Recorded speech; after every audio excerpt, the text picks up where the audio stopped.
அன்புகளே, நான் உங்கள் எழுத்துக்களின் உயிர் ஆர்ஜே ரஞ்சனி. இப்போது எழுத்தாளர் ரோஸ்லின் பேகம் அவர்களின் இடை அசுரன் மேகத்தூரிகை நாவலின் தொடர்ச்சியை காணலாம். அத்தியாயம் 3. தோட்டத்தில் நடமாடிக்கொண்டிருந்தவளை ஒரு உருவம் மூட்டை போல தோளில் போட்டு தூக்கி சென்றது. அவள் திமிரினாள். அவளால் இறங்க முடியவில்லை. அவளை அருகில் நிறுத்தினான் ருத்ரன். அவனை பார்த்தவள் கத்தவில்லை, சந்தோஷப்பட்டாள். நமக்காக ஹெல்ப் பண்ணதான் வந்துட்டாருன்னு நினைச்சா. சார், அவள் கூற அவள் உதட்டில் ஒற்றை விரலை வைத்து ஷ் என்றான். அவனின் நிலையை பார்த்தவளுக்கு பயம் வந்து தாக்கியது. கண்கள் சிவந்து கையில் மது பாட்டலுடன் தள்ளாடியபடியே வந்திருந்தான். மூக்கு முட்டை குடித்திருப்பான் போல. வாடை குப்பென்று வந்தது. அவன் விரலை வைத்து அவள் தோற்றத்தை அளந்தான். நைஸ், அவளை ஆராய்ந்தபடி கூறினான் ருத்ரன். அவள் கன்னத்தில் கை வைத்தான். வடிக்குதா பட்டு? கண்ணீர் பெருக அவளை பார்த்து கேட்டான். பட்டுவா, எதுக்கு சார் அழுகிறீங்க? அவன் கன்னத்தை துடைத்தாள். அவளை இறுக்கி அணைத்து கொண்டான். அவனின் அணைப்பில் பதறி அவனை விலக்கி தள்ளினாள். சார், காலையில பயத்துல தான் அந்த வார்த்தையை கேட்டுட்டேன், பக்கத்துல வராதிங்க. அவன் இவளை தவறாக தொடுகிறான் என நினைத்து அவனிடம் கெஞ்சிக் கொண்டிருந்தாள். காலையில் அவன் அடித்தாலும் அவனின் ஒழுக்கத்தில் தன் மனதை பறிகொடுத்திருந்தாள் இவள். இப்போது அந்த எண்ணம் தவறு, எல்லா ஆண்களும் ஒன்று என்று அவளே ஒரு முடிவுக்கு வந்திருந்தாள். ஏப்பட்டு கோவப்படுற? உன்னை அடிச்சேன்னு இப்போ என்ன அடிக்கிறியா? மனுஷருடி. அவள் காலில் விழுந்து உளறிக்கொண்டிருந்தான். விழுவதாக நினைத்து கம்பத்தை பிடித்திருந்தான். அவளுக்கு சிரிப்பு வர அடக்கி கொண்டாள். சார், எழுந்திரிங்க. அவனை தூக்கி நிறுத்தினாள். நன்றி. அவளிடம் கையெடுத்து கும்பிட்டவன் அவளை பார்த்து புன்னகைத்தபடி அவள் கன்னத்தில் அறையை விட்டான். நல்லா தானே பேசினாரு, இப்போ எதுக்கு அடிச்சுக்கிறாரு? ஒன்றும் புரியாமல் கன்னத்தை பிடித்தபடி அவனை பார்த்தாள். ஐயோ, என்னடா கண்ணு, இப்படி கண்ணை உருட்டாதடி. என்ன கண்ணடி உனக்கெல்லாம்? நான் பேச வந்ததை பேசாம போயிருவேன் உன் கண்ணை பார்த்தா. திரும்ப ஒரு அறையை விட்டான். என்னடி திமிரு உனக்கு? ஒரு விஷயம் வேணும்னா போராட தெரியாது? என்கிட்ட அந்த மாதிரி கேவலமா கேட்க தெரிஞ்சதில்ல. அந்த தைரியம் என்னை எதிர்க்கிறக்கு இல்லையா? சாக போற உனக்கு ஏதாச்சும் ஆகியிருந்தா அப்போ இந்த குழந்தைங்க சந்தோஷமா இருக்குமா? முட்டாள். அவன் பேசிக்கொண்டே போக இவனின் கேரக்டர் புரியாமல் இருந்தால் அவள். காலையில் அரக்கன் போல நடந்துகிட்டவன் இப்போ வந்து அட்வைஸ் பண்ணிக்கிட்டு இருக்கானே.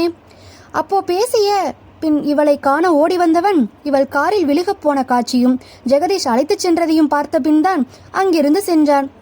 இனி இப்படி பண்ண மாட்டேன்னு சத்தியம் பண்ணுடி. அவனின் கையை நீட்டினான். அப்போ இந்த இடத்த கொடுக்கறேன்னு சத்தியம் பண்ணுங்க. நானும் பண்றேன். ஆதிரா பதில் கூறினாள். ஹோ, நீ அப்படி வர. அவன் சிந்திக்க அவள் பரிதாபமாக பார்த்தாள். உனக்கு இல்லாததா? நீ என்ன கேட்டாலும் தரேன், பட் இது மட்டும் முடியாது. ருத்ரன் கூற அவள் ஏமாந்து போனாள். இப்போ எதுக்கு இங்க வந்தீங்க? அவள் முறைப்பாக கேட்டு வைத்தாள். பாத்தியா, வந்தவங்களை வாங்கன்னு கூப்பிடுறதுதான் மரபு. எதுக்கு வந்தீங்கன்னு கேட்குற? நான் கோவமா போறேன் போ.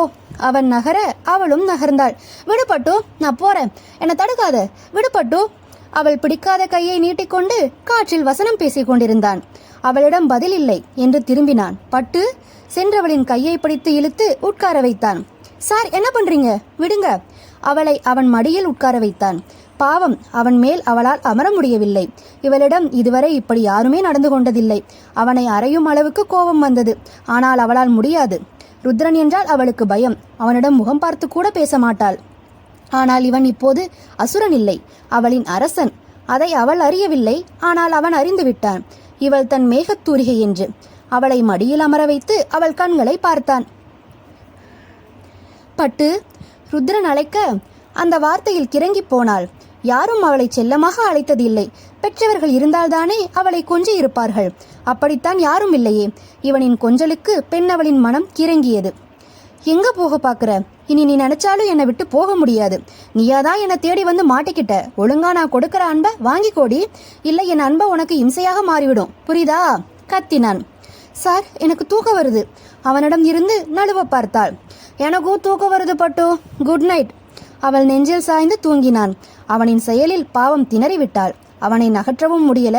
சும்மாவா, பலம் கொண்ட மேனியாயிற்றே. இவளால் முடியுமா? முயற்சித்து தோற்றுதான் போனாள். காற்று நன்றாக வீச இவளின் முடிகள் அவனின் முகத்தில் படர்ந்தது. அவள் கூந்தல் வாசத்தில் நன்றாக உறங்கினான். அமைதியாக தூங்கும் அரக்கனை கண்ணிமைக்காமல் பார்த்தாள் ஆதிரா. அவளுக்கும் தூக்கம் வர பின்னால் உள்ள திண்டில் சாய்ந்து உறங்கினாள். என்னப்பா, ருத்ரன் ரூமையே பார்த்துக்கிட்டு உட்காந்துருக்கீங்க? ஜெஹா கேட்க, அவன் இன்னும் ரூம் விட்டு வரலடா. மதியமும் சாப்பிடல, இப்பவும் சாப்பிட வரல. ஆள் மட்டை ஆகியிருப்பான்ப்பா என்றான் ஜெகதீஷ். இவன் எப்போதான் திருந்த போறானோ? ஜெகா, நான் ஒரு முடிவு பண்ணியிருக்கேன். என்ன டேட், முதியோர் இல்லத்துல சேர போறீங்களா? ஜெகதீஷ் நக்கல் அடித்தார். நக்கலாடா, நம்ம ருத்ரனுக்கு கல்யாணம் பண்ணி வச்சிருவோம், அப்புறம் பொறுப்பு வந்துரும்ல. சூப்பர் டாடி, பொண்ணு பார்க்க ஆரம்பிச்சிருவோமா? நான் பார்த்துட்டேன்டா என்றார் அப்பா. Very fast daddy. யாரு? ஆர்வமாக கேட்டான். நேத்து வந்தாலே ஒரு குட்டி. நோ! நெஞ்சை பிடித்து சோபாவில் அமர்ந்தான் ஜெகா. இங்கே சூரிய வெளிச்சம் அந்த ஜோடிகள் மேல் படறியது. ஆதிரா கண்முழித்தாள். வெயிட் தாங்க முடியாமல் பார்க்க ருத்ரன் சிறு குழந்தை போல அவளை இறுக்கி அணைத்து உறங்கிக் கொண்டிருந்தான். Sir, sir! அவள் எழுப்ப உடலை நெளித்து கொண்டு எழுந்திருத்தவன் அவள் கண்களில் விழித்தான். அவளின் கண்களை உற்று பார்த்து கொண்டிருந்தான். ஹோய்! பதறி அடித்து எழுந்திருத்தான். என்னடி பண்ண? என்ன? எதுக்கு இங்கே வந்த? அவன் கத்த அவனையே வெறுப்பாக பார்த்து கொண்டிருந்தாள். ஆளை பாரு, இவர் நம்மளை தேடி வந்துட்டு நம்மளை தூங்க விடாம இவர் தூங்கிட்டு கடத்திட்டு வந்த மாதிரி கேட்கிறாரே. மனதில் நினைத்ததை வெளியில் கூறாமல் இருந்தால் பெண்ணவள். சார், நீங்க தான் இங்க வந்திருக்கீங்க. நைட் முழுக்க என்னை தூங்க விடல, ஆதிரா கூறினாள். வாட்? அவன் அதிர்ச்சியாக அவனை ஆராய்ந்து கொண்டான். பர்ஸ்லாம் இருக்கு, வேற ஏதோ என்கிட்ட இருந்து எடுத்துக்கிட்டியா? ருத்ரன் கேள்வியில் அவளை காயம் செய்து கொண்டிருந்தான். இரவு பார்த்த ருத்ரனுக்கும் இப்போ பார்க்கும் ருத்ரனுக்கும் அவளுக்கு நிறையவே வித்தியாசங்கள் தெரிந்தது. இதுதான் வாய்ப்பு என்று பயன்படுத்தி கொண்டாள். நான் எதுவும் எடுக்கல, நீங்க தான் இந்த இடத்தை என்கிட்ட தரேன்னு சத்தியம் பண்ணி கொடுத்தீங்க. ஆதிரா முதல் முறையாக பொய் பேசுகிறாள். அவள் சொன்னால் நம்புமாளா ருத்ரன்? அவளை மேலும் கீழும் பார்த்தான். நான் சத்தியம் பண்ணேனா? இதுவரைக்கும் யார்கிட்டையும் நான் சத்தியம் பண்ணி கொடுத்ததே இல்லை. உன்னை ரேப் பண்ணேன்னு வேணா சொல்லு, நம்புறேன். இதை நம்ப மாட்டேன். அவள் வாயை பிளந்து நின்றாள். ராத்திரி அவன் பேசிய சரி மன்னிக்கவும், அவன் ஓட்டிய ரீல்கள் ஞாபகம் வந்தது. உனக்காக என்ன வேணா பண்ணுவேன் பட்டுன்னு சத்தியம் பண்ணா. ஆனா இட விஷயத்துல மட்டும் போதையில நிதானத்துல இருந்தானே. இவள் யோசனையில் இருக்க அவன் அங்கிருந்து கிளம்பி பாதையில் சென்று திரும்பி வந்தான். ஓய், உண்மையா ராத்திரி நமக்குள்ள? அவன் சந்தேகமாக கேட்க அவள் இல்லை என்று வேகமாக தலையசைத்து குனிந்து கொண்டாள். நீ செத்துருப்பேன்னு நினைச்சேன், இன்னும் சாகலையாடி. அவன் சிகரெட் பற்ற வைத்து அவளை நக்கலாக கேட்டான் ருத்ரன். ராஜா, நானும் நிறைய ஆக்டிங் பார்த்துருக்கேன். காலையில அந்நியனாவும் ராத்திரி ரெமோவாவும் மாறுறான். சாக போறேன்னு நைட் அடிச்சான், இப்போ சாகலையான்னு கேட்குறான். அப்போ சாகலையான்னு கேட்டவன் என்ன ரகம்? இவன் எப்படி இருந்தா நமக்கு என்ன? கடவுளே, அந்த இடத்த அடையிற வழியை மட்டும் காட்டுப்பா. அவள் கடவுளிடம் கெஞ்சி கண் திறக்க அவன் அங்கு இல்லை, கிளம்பி இருந்தான். இங்கோ பொண்ணுனா அப்படிதாண்டா இருக்கணும், பிரசாந்த் கூறினார். அதுக்கு உங்க பையன் மாதிரி இருக்கணும், ஜெகதீஷ் மறுப்பு தெரிவித்தான். அவன்கிட்ட வீரம் இல்லைன்னு சொல்றியாடா? மோதி பாருடா பையன் கிட்ட. ஹலோ டாடி, ஆம்பளைக்கு வீரம் மட்டும் போதுமா? என்ன மாதிரி ரொமான்ஸும் தெரியணும். அது அவனுக்கு தலைகீழா நின்னாலும் வராது. கல்யாணம் ஆனா எல்லாம் தானா வரும்டா. நான் முடிவு பண்ணிட்டேன். ஆதிரா வெட்ஸ் ருத்ரன் சிரித்தார். அது அந்த பொண்ணு முடிவு பண்ணணும். அவள் மனசுல யார் இருக்காங்களோ. ஜெகதீஷ் அவன் ஆதங்கத்தை கூறினான். அந்த பொண்ணை பார்த்தா அப்படி தெரியல. இங்க என்ன பிரச்சனை? ருத்ரன் கேட்டுக்கொண்டே வீட்டுக்குள் நுழைந்தான். ருத்ரா, நீ எப்ப வெளியே போன என்றார் அதிர்ச்சியுடன். Readers mind voice. அவன் வீட்டுக்குள்ள இருந்தா தானே வெளியே போறதுக்கு.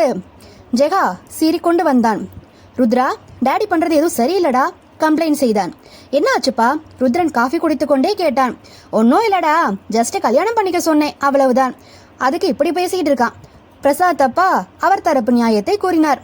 கல்யாணம் தானே, ஜெகா பண்ணிக்கோ, ஹாப்பியா இருப்ப. ருத்ரன் ஒன்றும் தெரியாமல் பேசினான். ஹோ ராஜா, கல்யாணம் எனக்கு இல்ல உனக்கு, ஜெகதீஷ் கூறினான். அப்பா, waste thinkings, waste of times. அவன் அங்கிருந்து நழுவ. டே நிலடா, கல்யாணம் பண்ணா ஹாப்பியா இருப்பேன்னு அவனுக்கு மட்டும் அட்வைஸ் பண்ண. அந்த சந்தோஷம் உனக்கு வேண்டாமா? அப்பாவின் ஆசையை முன்வைத்தார். என் சந்தோஷம் நீங்க 2 பேரும் தான், அது போதும். வேற சந்தோஷம் எனக்கு தேவையில்லப்பா. அவன் அறைக்கு சென்று முக கண்ணாடி முன் நின்றான். ருத்ரா, மாறிட்டியாடா? அப்பா கல்யாணம் பத்தி பேசினா உனக்கே அந்த பொண்ணு முகம் ஞாபகம் வருது. ஆசை வேண்டாண்டா ருத்ரா, ஆசை வேண்டவே வேண்டாம், அது உன்னை அழிச்சிரும். முகத்தை கழுவிக்கொண்டே அவனுக்கு அவனே அறிவுரை கூறிக்கொண்டிருந்தான். தொடரும். இடி அசுரன் மேகத்தூரிகை. அத்தியாயம் 4. சார், நேத்து அடிச்சிங்கல்ல அந்த பொண்ணு வாசல வந்து நிக்குது, அடியால் ஒருவன் வந்து கூறினான். அமைதி அமைதி அமைதியோ அமைதி. ஆம், ருத்ரன் மும்பரமாக சிங்சாங் பார்த்து கொண்டிருந்தான். ஆமாங்க, இந்த அரக்கன் சிங்சாங் வெறியன். நம்ம தலைவன் வெறியனாயிருந்தும் ஏன் தான் இப்படி இருக்கிறானோ? அவன் கோவத்தில் கொந்தளித்தான். என் டால்ஸ் என்ன பார்க்க வந்திருக்கா? செல்லக்குட்டி, இதோ வந்துட்டேன்டா. கேட் அருகில் நிற்கும் ஆதிராவை அழைத்து கொண்டு உள்ளே வந்தான் ஜெகதீஷ். தயங்கியபடியே அவன் பின்னால் வந்தாள் இவள். வா மருமகளே. பிரசாந்த் அவளை அழைக்க அவள் அவரின் வார்த்தையில் பயம் கொண்டு பார்த்தாள். அப்போ! பற்களை கடித்தான் ருத்ரன். ஓய், உனக்கு ஒரு தடவை சொன்னா புரியாதா? இங்க எதுக்கு வந்த? வெக்கமே இல்ல? ஒருத்தவங்க அடிச்சு துரத்துனதுக்கு அப்புறமும் வந்து நிக்கிற. மானம் பிள்ளைன்னு தான் நினைச்சேன், ரோஷமும் இல்லையா? அவனின் வார்த்தைகளால் அவள் மனதை காயப்படுத்தினான். இவளோ பொங்கி எழுந்தாள். ஹோ, ரோஷம்? வாவ், அது உங்களுக்கு இருக்கா சார்? அவள் திரும்ப கேள்வி கேட்டாள். ஹே இடியட், என்ன பேசுற? அவன் பதிலுக்கு கத்தி வைத்தான். ஜெகதீஷ் பிரசாந்த் இருவரையும் வேடிக்கை பார்த்து கொண்டிருந்தார்கள். ரோஷம் இருந்தா நைட் என் காலில் விழுந்திருப்பீங்களா சார்? அவள் நக்கலாக கை கட்டி ஒற்றை புருவத்தை உயர்த்தி கேட்டாள். என்னது, இவன் உன் காலில் விழுந்தானா? மகனே, கல்யாணத்துக்கு முன்னாடியே பொண்டாட்டி காலை பிடிச்சிட்டியாடா? உனக்குள்ள இப்படி ஒருத்தர் இருக்கானா? ஜெகா, நான் சொன்னல்லடா, கல்யாணம் ஆனா ருத்ரன் சரியாகிடுவான்னு. அவனை பாரு, இப்போவே எவ்வளோ மாற்றம். பிரசாந்த் சந்தோஷமாக கூற, ஜெகதீஷ் ஏக்கமாக ஆதிராவை பார்த்தபடி நின்றான். நான் உன் காலில் விழுந்தேனா? அவளை பார்த்து நக்கலாக சிரித்தான் ருத்ரன்.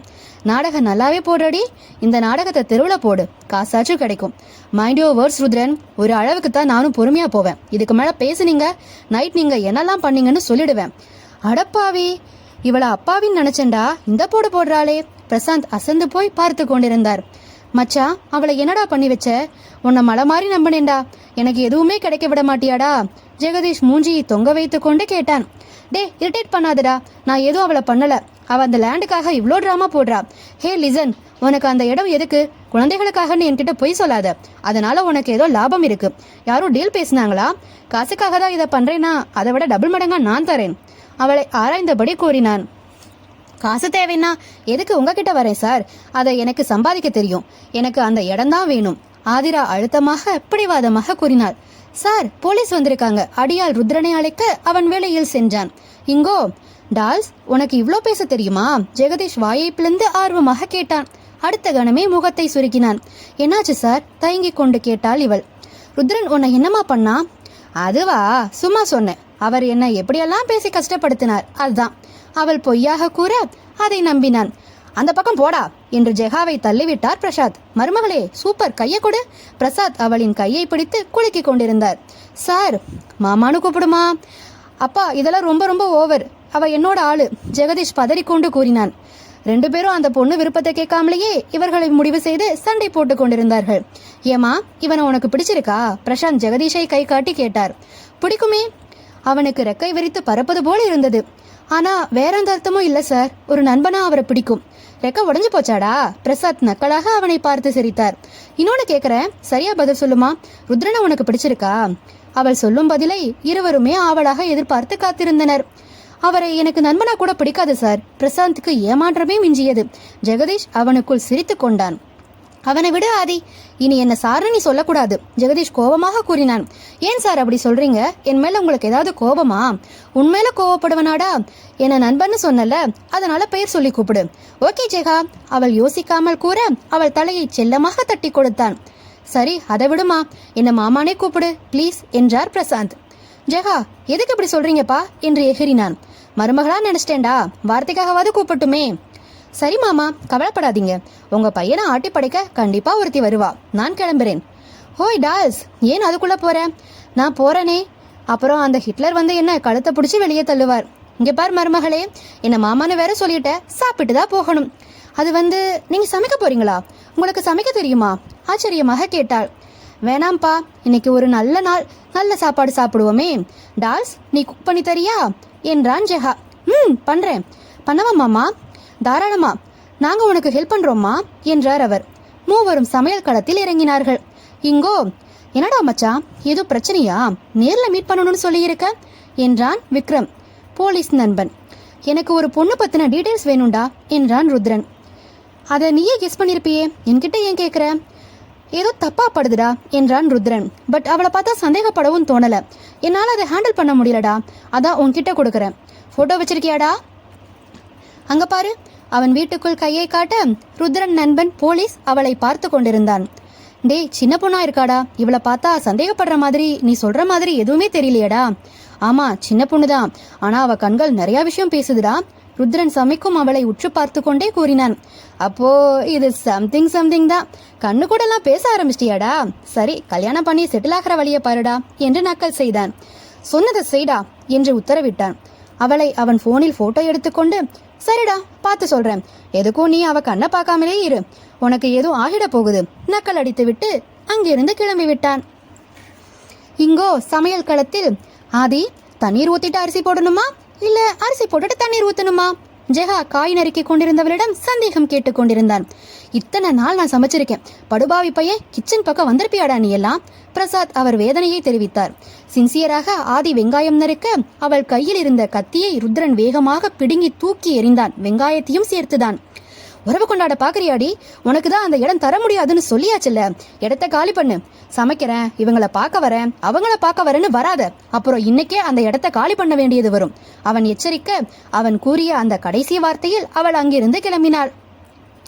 அப்பா, இவனுக்கு இந்த ஜென்மத்துல கல்யாணம் ஆகாது, ஜெகா அழுத்து கொண்டான். நீயாடா இது? பிரசாந்த் கேட்டார்.